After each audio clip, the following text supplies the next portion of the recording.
years ago, in the year 1956, in Umuchukwu, a quiet Nigerian village surrounded by lush palm trees, the villagers gathered for a festive evening of dance and music under the moonlight.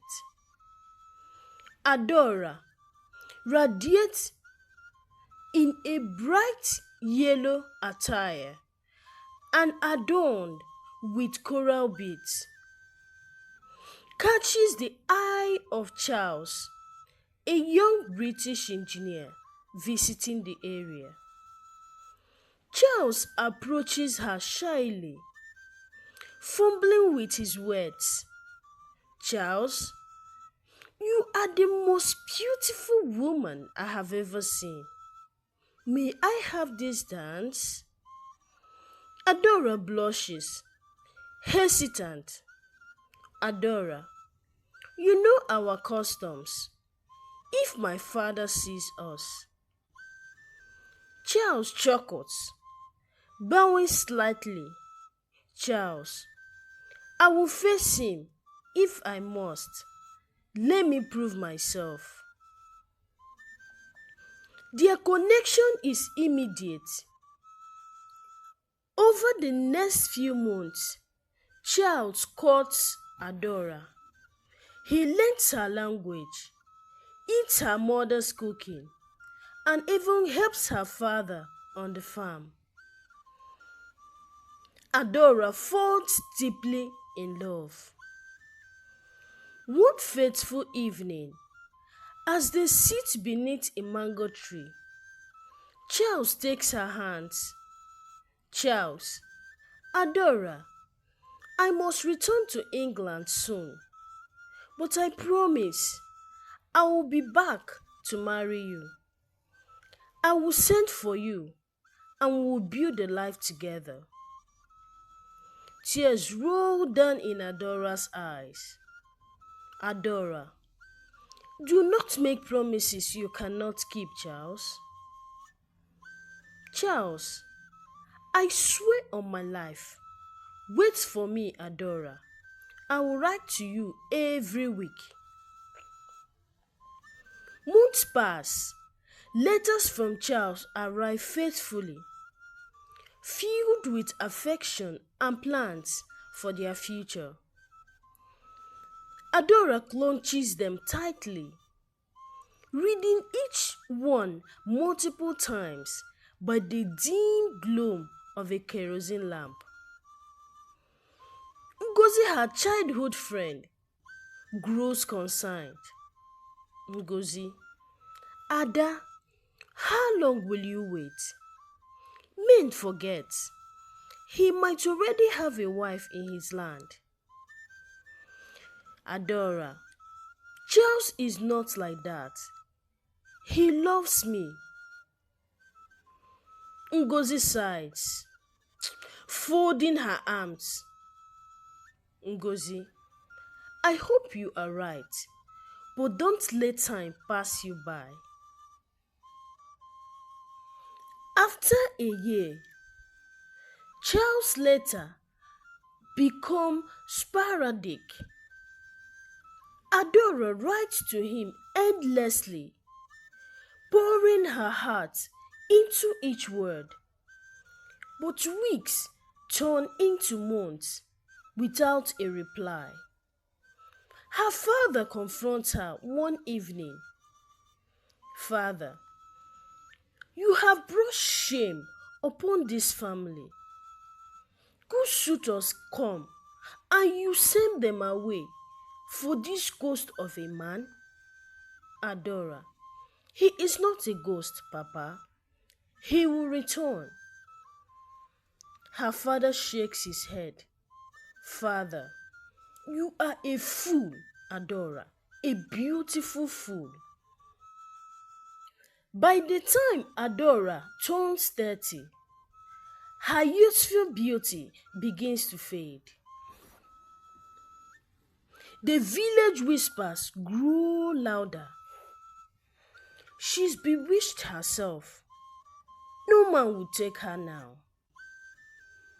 One day, Chijioke, a kind widower with 3 children, visit her. Chijioke, Adora, I have admired you for many years. I know your heart belongs to another, but I can give you a good life. My children need a mother, and I need a partner. Adora's heart aches at his sincerity, but she shakes her head. Adora, thank you, Chijioke, but I made a promise. He leaves, hot but respectful. Adora sits alone that night, staring at the faded letters from Charles. By her 40s, the letter stops completely. Adora writes one last desperate note. Adora's letter. Charles, are you alive? Have you forgotten me? I have waited so long. Please, if you love me, send me a sign. The letter is never answered. The years roll on. Adora, now in her 70s, becomes the village elder, respected but pitied. Children call her Mama Adora, and she tells them stories of her youth, though she avoids speaking of Charles. One rainy evening, Ngozi visits her. Ngozi, Ada, do you ever regret waiting? Adora stares out of the window, watching the rain soak the dusty ground. Adora, sometimes, but what else is there for me now? My heart has known only one man. Then, one fateful day, a white man arrives in the village. The news spread like wildfire. Adora, now 86, sits on her pouch when the man approaches. Stranger, are you Adora? Her heart leaps. Though frail, she rises, clutching her walking stick. Adora, yes, I am. The man introduces himself as Thomas, Charles' son. Thomas, I have come to fulfill my father's wish. He spoke of you often, even at the end. Adora feels a cold weight settled in her chest. Adora, the end? What do you mean? Thomas explained that Charles died decades ago in a car accident. Before his death, he wrote about Adora, expressing his regret and guilt for never returning.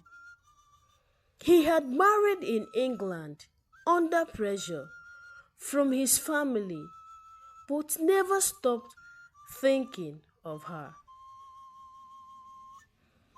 Adora collapses onto her chair, silent. Thomas hands her a box containing the letters Charles never sent, along with his photograph. Thomas, he loved you, Adora. In his own way, he truly did. That night, Adora sits alone, reading Charles' unsent letters. In one, he writes, Charles' letter. My dearest Adora, you are the love of my life. I do not deserve your loyalty, and I cannot face the shame of breaking my promise to you. Tears stream down her wrinkled face. She whispers into the night, Adora, I waited for you, Charles. I gave my life for you. As the sun sets the next evening, Adora sits on her pouch, holding the photograph of Charles. The villagers find her there, eyes closed, a single tear on her cheek. She has passed on, finally at peace. Blind loyalty and unwavering hope, while noble, can sometimes rob us of the chance to live fully in the present. Love should inspire us to grow, not imprison us in waiting. Life is fleeting, and we must cherish it by embracing opportunities and letting go of what no matter serves us. Don't let promises bind you forever. While promises are sacred, it's important to recognize when keeping them harms your own well-being and future. Love should be reciprocal. True love requires effort and commitment from both sides. Waiting endlessly for someone who isn't equal devoted can lead to heartache. Time waits for no one. Life is short, and time lost cannot be reclaimed. It's essential to make choices that bring fulfillment and happiness while you have the chance. When someone disappears from your life, seeking clarity is important, but obsessing over their return can lead to a lifetime of regret. Your value doesn't depend on someone else's actions or promises. Adora's story reminds us to place our worth in our hands. Thank you for watching. Please do subscribe to this YouTube channel if you've not done so. Give us a thumbs up, like, share to your loved ones this festive period as you celebrate the Christmas.